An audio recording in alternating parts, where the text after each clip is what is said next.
This job, I got to work on Deliverance and recording Eric Weisberg and dueling banjos, and which was supposed to be Bill Keith. Actually, this is a good story for Nashville. When John Boorman said he wanted this banjo tune played straight, backwards, slow, minor, major, upside down, inside out, that was his idea for the score of Deliverance. And I said, there's one guy, only one guy, Bill Keith. It's got to be Bill Keith. And so I tracked down Bill, and he was on tour in Ireland. And I got a hold of him backstage at a concert in Galway, and on the phone, and I said, you gotta come back, we gotta do this session down in Georgia for this film. And he said, how much money's in it? And I said, $2,000. And he said, you know, Joe, I just met this girl over here, and you know, I think I'm gonna stay here for a few weeks. Get Weisberg to do it. And so I said, come on, Bill, please, you know, no, get Weisberg. And so, you know. Were royalties paid on that? Well, exactly, nobody knew. I mean, it was just a $2,000 film score job. And so Weisberg did it, and of course, you know the rest of the story. And then I got to work with Stanley Kubrick on Clockwork Orange, and with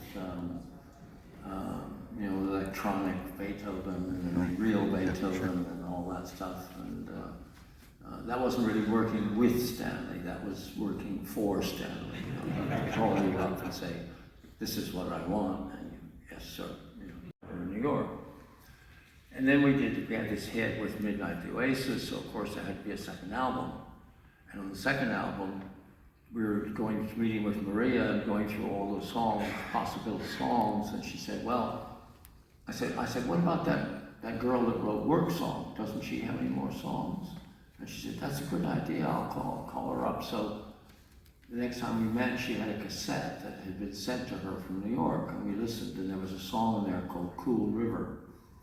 And it had these amazing harmonies where the voices sounded so similar. I assumed that they'd been sort of double-tracked, you know, like overdubbed, like the same voice twice.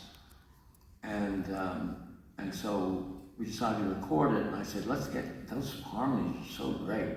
Let's get Kate McGarrell to come out and do those harmonies. And she said, okay, I'll call her. And then Kate said, I got a new baby. I can only come if my sister comes, because I need somebody to look after the baby when I'm in the studio. That was my understanding of the message that was relayed through a secretary.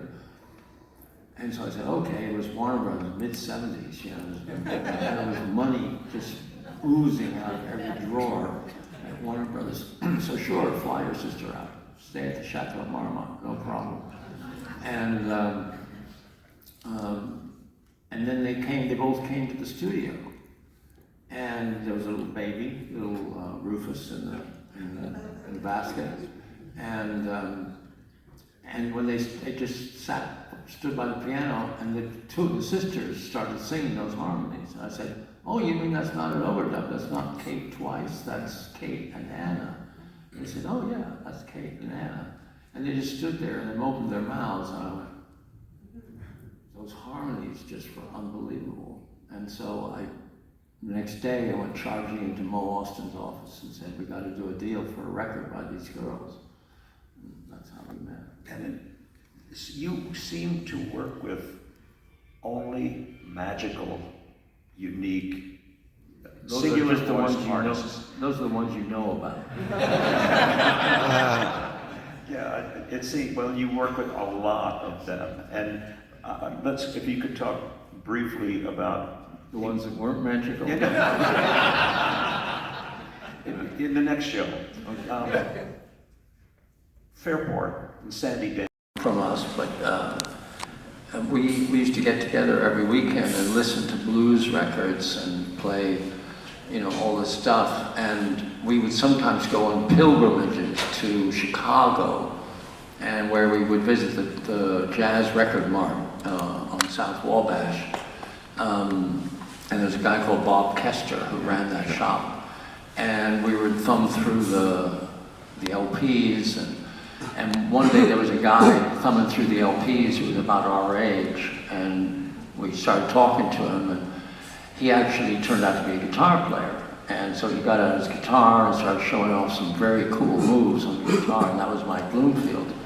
And then when I got ready to take my first trip to London with the Blues and Gospel Tour, I went to Chicago and I went to visit Muddy to introduce myself. I'm going to be your tour manager in Europe. Here I am. I was down in Pepper's Lounge, and this white guy walked in with electric guitar, and Muddy said, "Oh, hi, Mike, and you want to sit in?" And so Mike Bloomfield sat in with Muddy.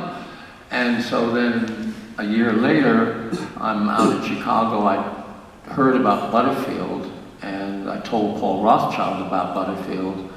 And he and I both went to Chicago, and he thought they were great, and he talked to Butterfield about signing him up. And I said, "I think this is a great band, but you know, if you really want to kick the door down, you need a guitar hero." And Elvin Bishop was a great guitar player, but he wasn't really a guitar hero in the Clapton sense of the word. I said to Butterfield, I said, "Do you know Mike Bloomfield?" And he said, "Oh yeah, I know Mike. He's playing tomorrow night up in Evanston." And so the three of us went up the next night to Evanston, and Butterfield sat in with Bloomfield's band, and you could just see this magic thing happen on stage. And then Paul Rothchild went backstage to Bloomfield and said, "I'll make you a star. Join the Butterfield band and come to New York, and let's make a record." I got to see that band at the McCarter Theater. Oh, yeah. With Elvin and Mike. First thing you produced, that What's Shaking, those tracks on that? Yeah, I mean, this is, talk about luck. After the Newport experience, you know, I knew Paul Rothchild for years from the Boston folk scenes, and Paul sadly died way too young, but before he died, he produced the great Doors records and the great Janis Joplin records, and he was just a wonderful producer from whom I learned so much. And he, as a reward for the Mike Bloomfield, Butterfield thing, he persuaded Jack Holtzman at Elektra to let me go back to London, where I had been with the Blues Tour and with a couple of other things, and open the Elektra Records office there. Sort of it was really just a desk and a telephone in our distributor's warehouse. And just before I was leaving, Paul told me that he was putting together an electric blues compilation, like the Blues Project that had come before, which was an acoustic record of different singers doing blues. This was different bands, and he already had 4 tracks of The Lovin' Spoonful that he'd recorded before they signed with Kama Sutra, and he had some tracks by Al Cooper, and some tracks by Tom Rush, and Butterfield, and some tracks by Butterfield from an album that they'd scrapped and decided to re-record a whole first album. And I said, don't finish that record. Wait, save me 3 tracks. I'll find a blues band in London, and we'll have an English, that'll bring the English branch of Elektra into the bosom of the label, you know, by having these tracks from England. And of course I got to London and started looking around for unsigned blues bands, and there weren't any. You know, everybody were signing every band that could even carry a tune, you know, was getting signed up by a label in London in those days. It was a feeding frenzy, and I was kind of embarrassed, like I'd made this big claim that I was going to make these 3 tracks, and I wasn't. And just then the door opened, and in walks Paul Jones, who was the lead singer of Manfred Mann. And he had a gospel record by a Guyanan singer called Ram John Holder that he thought Elektra should release. And I wasn't too interested in Ram John Holder, but we talked, and I mentioned this project to him. And Paul said, "Oh man, everybody I know would love to be on a record with Paul Butterfield and Lovin' Spoonful. You know, who do you want?" And we got out an envelope, back of an envelope. Eric Clapton, guitar, Steve Winwood, vocal, Ginger Baker, drums, Jack Bruce, bass. It was before Cream.